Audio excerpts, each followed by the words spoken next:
श्री नरेश अग्रवाल जी। माननीय सभापति जी,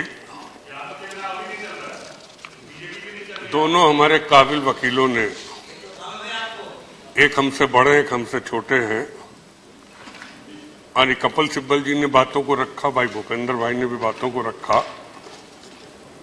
हम असहमत नहीं दोनों से करेंगे, लेकिन विचारों में मतभेद कहीं ना कहीं है। कपिल भाई ने जो रखा मैं पूर्ण सहमत देता हूं, और भूपेंद्र भाई ने जो तर्क दिए उसमें मैं अपने भी तर्क रखना चाहता हूं कि कम से कम उन तर्कों का मैं अपने तर्कों के आधार पर कितने सत्य हैं कितने गलत हैं उनको मैं इस सदन के माध्यम से जनता के बीच रख सकूं। हमारे काबिल पूर्व प्रधानमंत्री जी यहां बैठे हैं। मैंने उस दिन भी जब बजट भाषण पे अपनी बात रखी थी, आदरणीय मनमोहन सिंह जी ने सदन में कहा था जब नोटबंदी हुई थी कि जीडीपी 2% गिरेगी। ये बात उस समय भी सबने गंभीरता से ली थी, और मैं आज भी गंभीरता से कहता हूं, माननीय वित्त मंत्री जी चले गए, वित्त राज्य मंत्री जी बैठे, कि आंकड़े अगर सत्य देंगे तो शायद जनता के बीच आपकी नीतियां सही रूप से पहुंचेंगी। खाली योजनाओं का, मैंने बहुत इतने साल की राजनीति में योजनाओं के नाम बहुत सुने, योजनाओं के स्वरूप को बहुत सुना, धनों का आवंटन भी सुना, लेकिन योजनाओं का रिजल्ट जनता पे या धरती पर कैसे मिला, इस पे अगर हमने चिंतन किया होता तो शायद सही चीज, सही तथ्य और सही जानकारी हमारे सामने आती। मैं चाहूंगा माननीय वित्त मंत्री जी जब अपना जवाब दें तो माननीय मनमोहन सिंह जी ने जो बात कही थी कि जीडीपी में 2% गिरावट आएगी, आपने 8% से ऊपर जीडीपी का वादा किया था, आप 7.4% की आज बात करते हैं। और अगर 2% मनमोहन सिंह जी ने कहा है, तो अगर देश की जीडीपी 8 से 6% पे आ गई तो क्या देश की हालत होगी, क्या सही स्थिति हमारे सामने होगी। आखिर इसका भी तो हम आकलन कर लें। ये ठीक है, हमारी भाषा बदलती है। जब नेता सदन, नेता प्रतिपक्ष थे, मैं उनके विचारों को सुनता था, बिल्कुल आज के विचारों से अलग थे। भूपेंद्र भाई आप भी जब उधर बैठते थे तब आप हमारे विचारों से सहमत थे, हो सकता आज असहमत न हो। मजबूरी है, राजनीतिक मजबूरी है, लेकिन कहीं ना कहीं राजनीति में सत्यता पे तो हमें चलने पड़ेगा। हमें बड़ी खुशी है कि पहली देश की सरकार आई जो जनता को समझाने में सफल हो गई। इस देश में आज तक जितनी सरकारें आई हैं सबने गरीबी हटाओ का नारा दिया है, लेकिन ये पहली सरकार आई है जिसने अमीरी हटाओ का नारा दिया। गरीबी सब हटाने की बात करते। कपिल भाई ने फिगर दी कि इनकम टैक्स के रिटर्न की फिगर क्यों नहीं आपकी बढ़ती।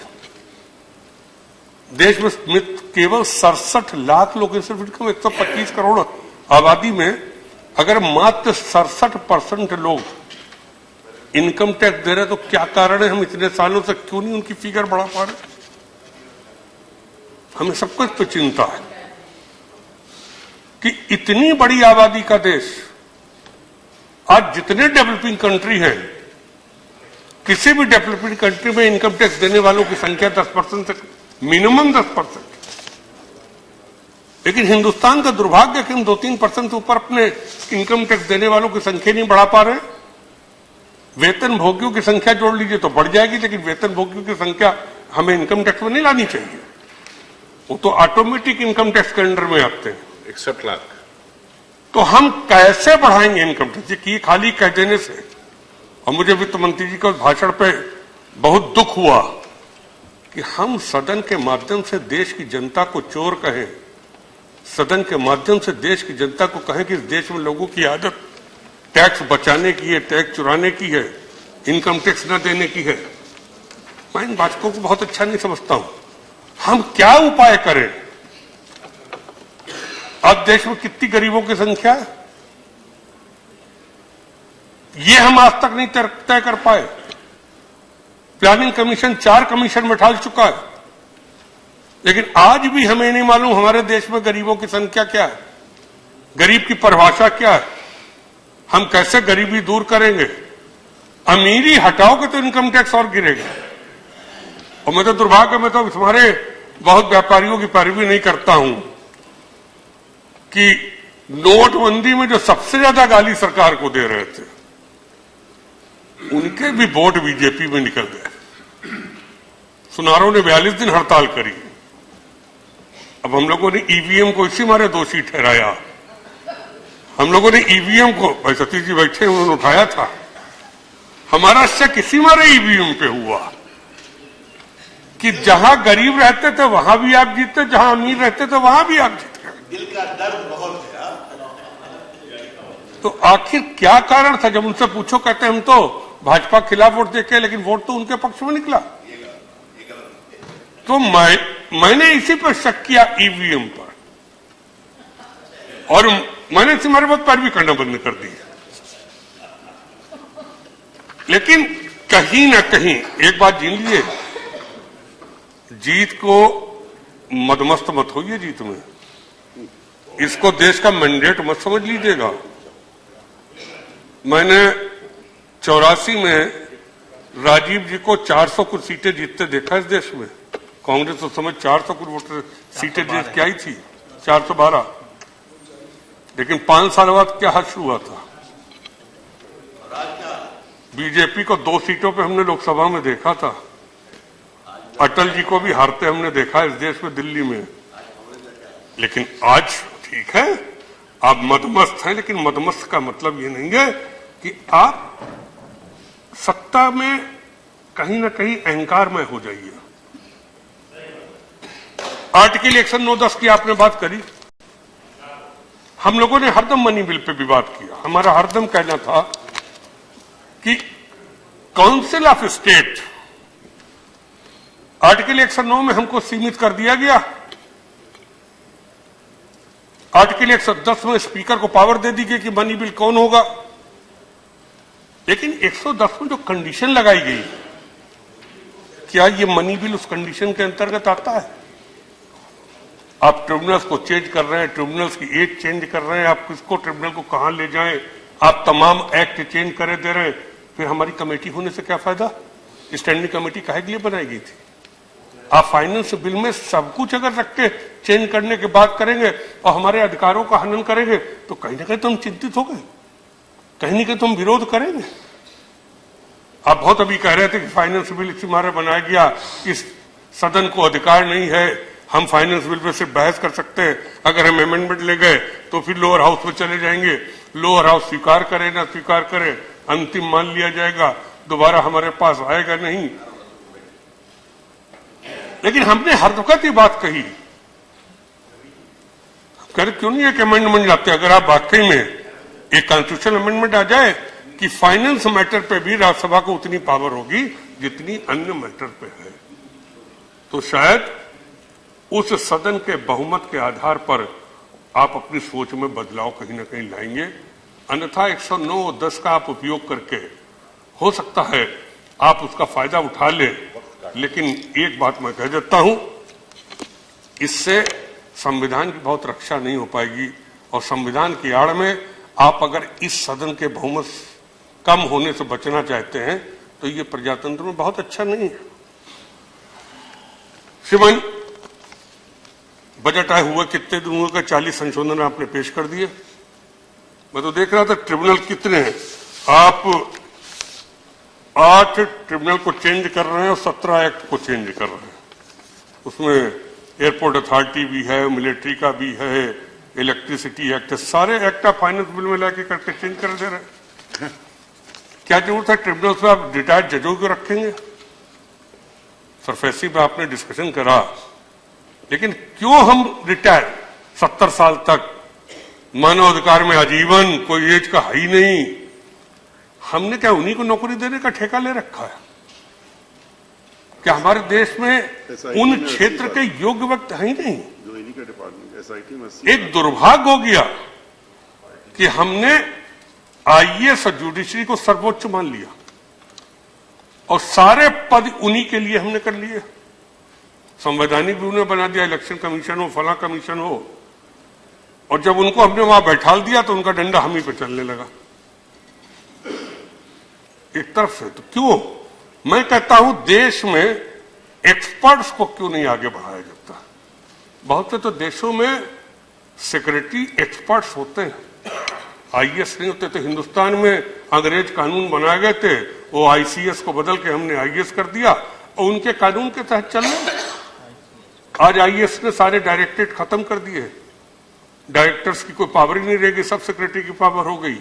एक्सपर्ट को हमने खत्म कर दिया एक तरीके से। तो क्यों नहीं हम, अगर कंट्री में बदलाव चाहते हैं, आपकी बहुमत सरकार है तो बदलाव के आगे आइए, हम सब तैयार हैं। अब देश के जो अच्छे इकोनॉमिस्ट हैं, अच्छे साइंटिस्ट हैं, अन्य क्षेत्र में ऐसे लोग हैं, इनको ट्रिब्यूनल से बैठा लिए, इनको आयोगों में बैठा लिए, तो कम से कम सुधार आएगा कि नई चीज तो आएगी। नहीं तो कहां पर से आप नई चीज लाएंगे? 40 संशोधन आप ले आए। हमें तो लगता है कहीं ना कहीं प्रधानमंत्री, वित्त मंत्री जी या सरकार के बीच मतभेद है, तभी तो इतने संशोधन आ गए। अगर नहीं होता तो क्यों संशोधन लाते? एक बार में आप लाए हैं तो एक बार में जब बजट लाए तो उसके साथ ही आप सब ले आते हैं। या तो आपकी नीयत दूसरी है या आपकी सोच दूसरी। मैं नहीं कह सकता कि क्या है। आपने कहा कि हम 3 लाख रुपए नकद लेन देन पे बजट में कहा, उसको घटा के आपने 2 लाख कर दिया और कह दिया कि अगर पकड़े गए तो उतना जुर्माना भी लगेगा। हमारे देश में आज भी आपने पैन तमाम अनिवार्य किया, उस पर आधार कार्ड भी लगा दिया। हमारे देश में नगद लेन देन की व्यवस्था से सबसे ज्यादा गांव में है। आज गांव का गरीब भी जब दुकान पे अपनी बेटी की शादी के लिए सामान लेने जाता है, बेटे की शादी के लिए सामान लेने जाता है, चांदी के गहने सारे, चाहे सोने के गहने खरीदे, चाहे और चीज खरीदे, वो पेमेंट तो नगद ही करता है। आप भी भूपेंद्र भाई राजस्थान के हैं, कितनी राजस्थान में अमीरी है, कितने राजस्थान में गांव के रहने वाले भाई चेक पेमेंट कर रहे हैं, कितने पैन के आधार पर पेमेंट कर रहे हैं। आप जो डिजिटल इंडिया की बात करने लगते हैं, तो वो डिजिटल इंडिया कब संभव हो? जब आप एजुकेशन 100% कर दीजिए, लोगों में चेतना बढ़ा दी। अगर एजुकेशन 100% करते तो आबादी की समस्या भी हमारे सामने से खड़ी हो जाएगी, समाप्त हो जाएगी। आप जानबूझ के 3 लाख को 2 लाख इसलिए कर रहे हैं। आप कहते हैं कि हम प्लास्टिक मनी पर जाएंगे, लेकिन इससे समस्या और। आप तो व्यापारी को चोर बनाने के लिए आप कह ही रहे हैं कि तुम गलत काम करो, 3 लाख की जगह 2 लाख और 1 लाख के 2 बिल काट दो, एक पति के नाम काट दो, पत्नी के नाम काट दो, 3 लाख नकद हो गया भुगतान एक घर से।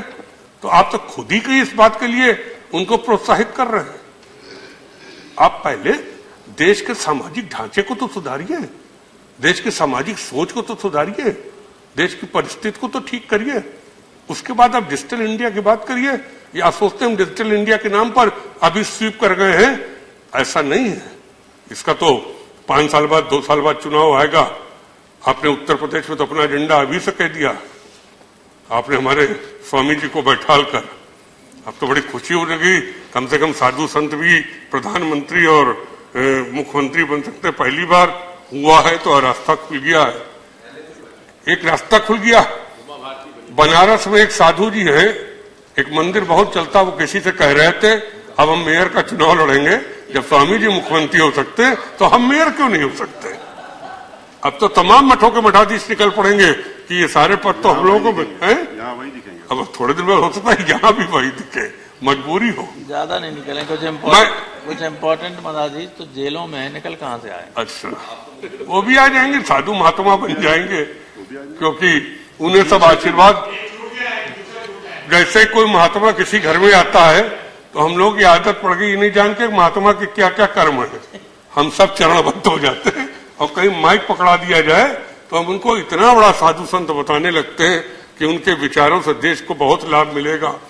मैं कहना नहीं चाहता हूं, मैं क्यों कह रहा हूं, लेकिन अगर ये सोच लोगों की बन गई कि हम मेयर बन सकते हैं, अगर पॉलिटिकल लोगों को पॉलिटिकल सिस्टम में नहीं डाला गया, अगर पॉलिटिकल सोच के लोग पॉलिटिकल सिस्टम से दूर होते चले गए, तो बहुत दिन तक सांप्रदायिक के आधार पर सत्ता को जीवित नहीं रखा जा सकता। हमने बहुत लोगों को सत्ता में सांप्रदायिक आधार पर आते देखा है। लेकिन जाते भी हमने बहुत जल्दी देखा है।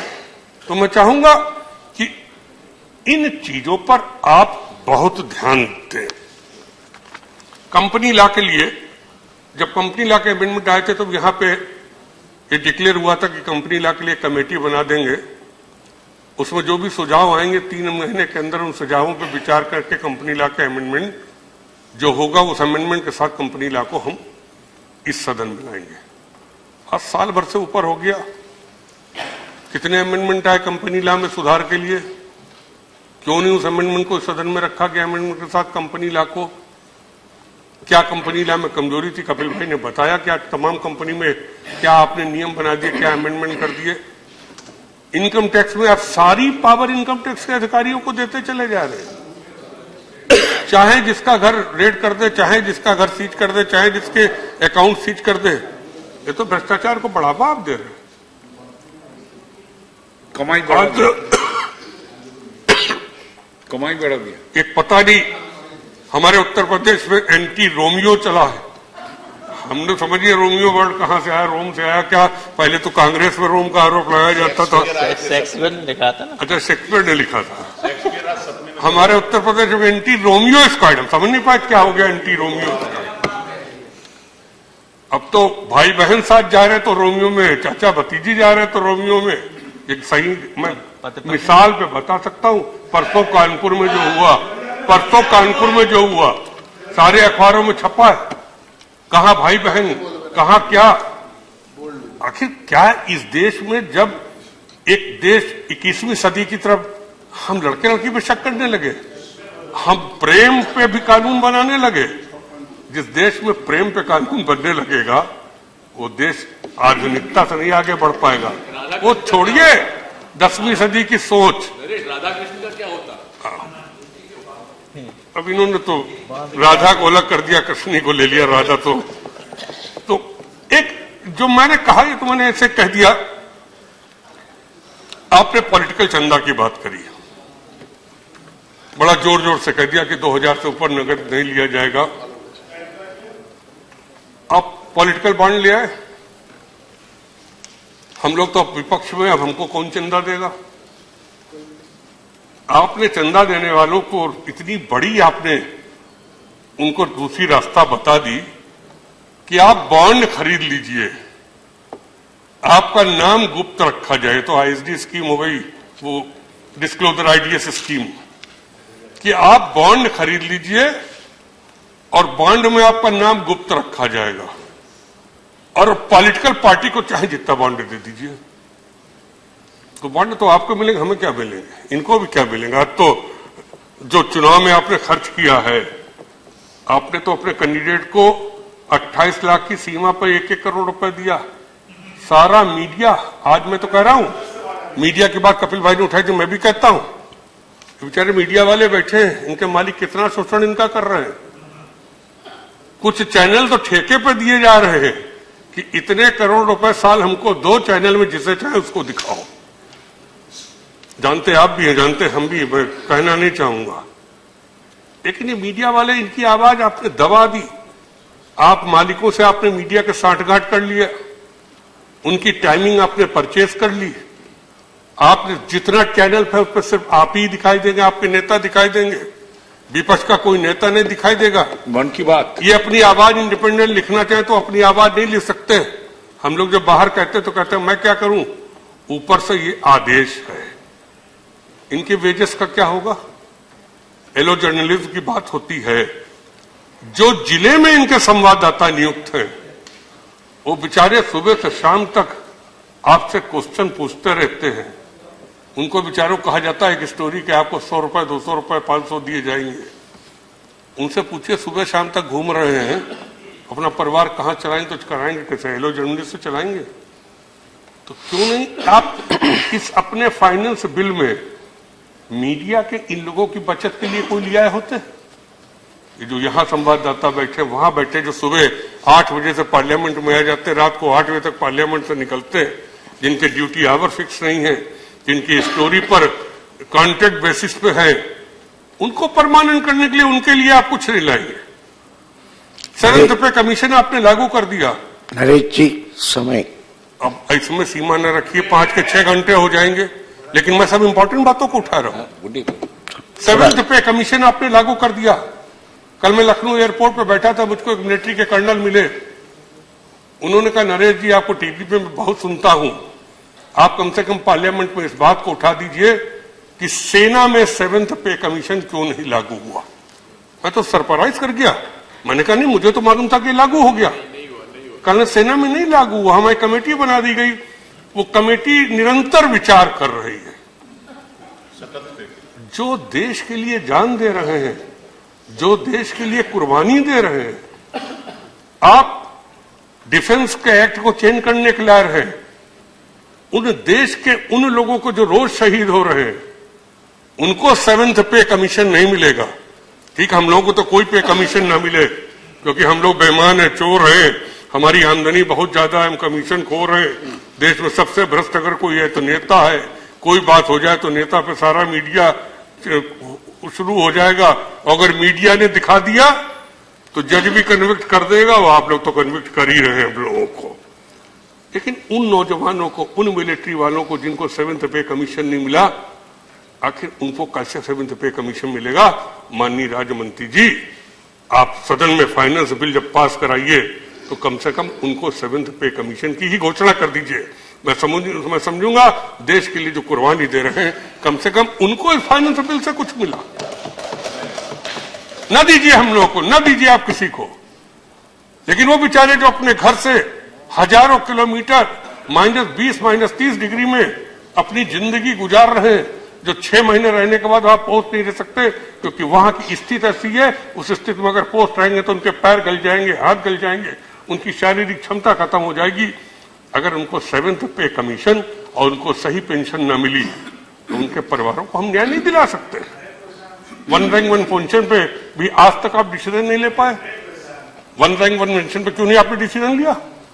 आप अब तक डिसीजन लेते। बहुत से यहाँ पे वहां मिलिट्री वाले गए, आपने जाके तमाम एश्योरेंस दे दिए, लेकिन क्या उनको सही रूप से आज मिला? आज भी 1 रैंक 1 पेंशन पे कोई निर्णय नहीं हुआ। आखिर क्यों ऐसा है? कम से कम इस देश को कहीं न कहीं से तो सुरक्षित रखिए। इस देश में कोई ना कोई मालिक ऐसे लोग रखिए जो लगे कि हाँ, हम लोग भी अगर यहां पर हैं तो एक चीफ मिनिस्टर पूर्व चीफ मिनिस्टर ने सुसाइड किया,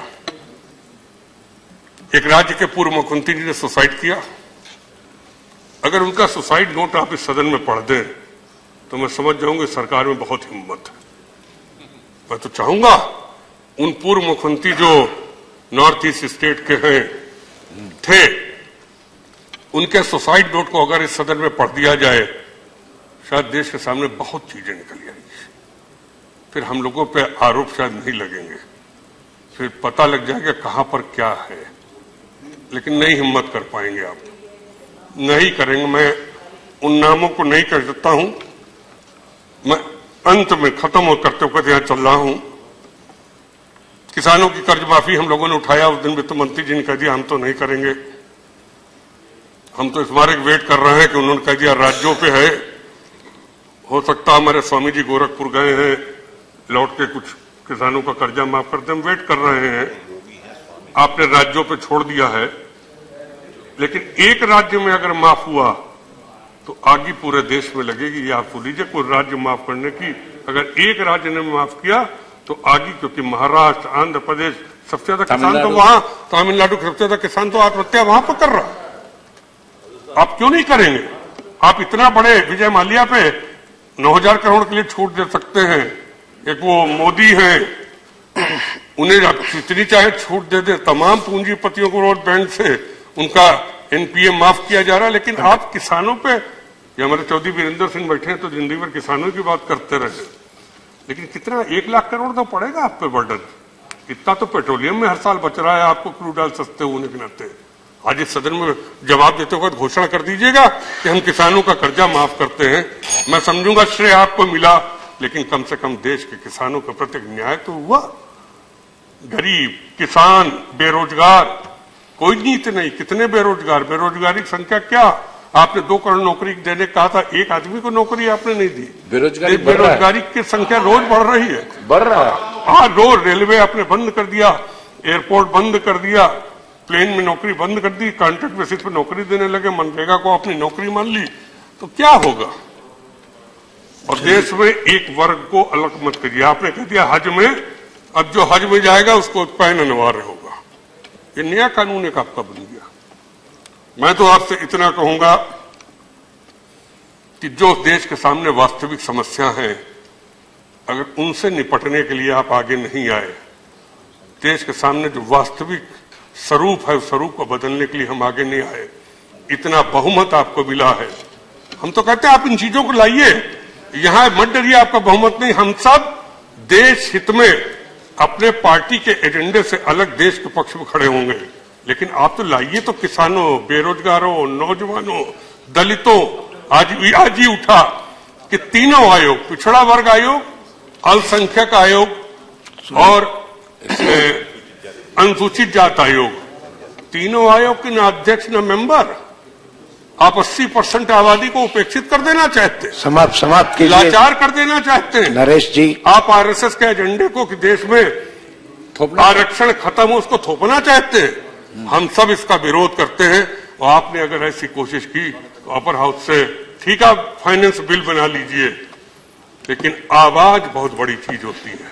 सड़क पे चलिए, हो जाएगा। ठीक है। एक बात जान लीजिए, मोमबत्ती की लौ हो सकता रोशनी न ज्यादा दे, लेकिन मोमबत्ती की लौ की जब आग लगती है तो फिर बड़े बड़े भस्म हो जाते हैं।